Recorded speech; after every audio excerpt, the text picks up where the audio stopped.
Good morning. Have you had your cup of coffee yet? It's time for another Missions Minute. Let me ask you something. Can one person really make a difference? Well, William Carey did. William Carey was born in England in 1761.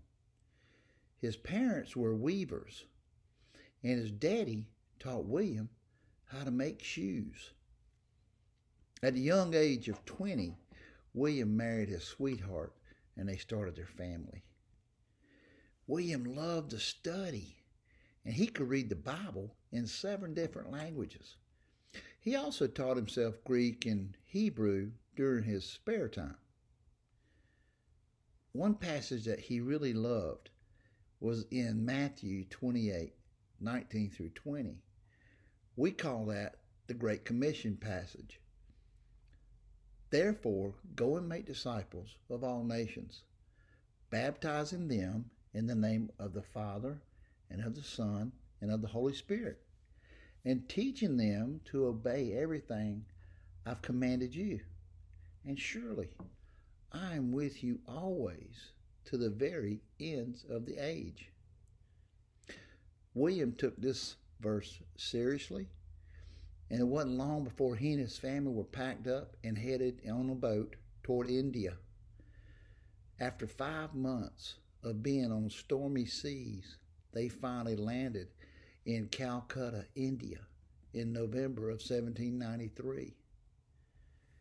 Carey's first impression of India deeply upset him.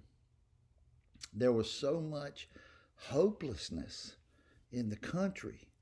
One thing that really impacted him was the practice of sati.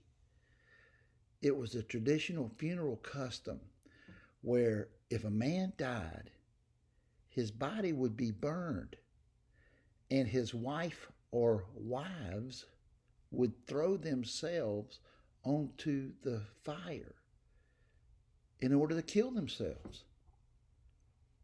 Sati had been practiced for thousands of years in India because women were considered to have no value without their husbands. They believed that they had to go to the spirit land and continue serving their husbands after their death. If a woman did not want to be a part of the ceremony and commit sati, then the people around there in the funeral ceremony would throw her on the fire. William Carey fought against this inhumane practice for more than 35 years. And then in December of 1829, sati was banned in the entire British Empire and even in India. William was even asked to translate the new law into Bengali, wiping out the tradition of sati from the Indian culture forever. You see, one person really can make a difference. So that's it for today. So, until all have heard, I'll see you tomorrow.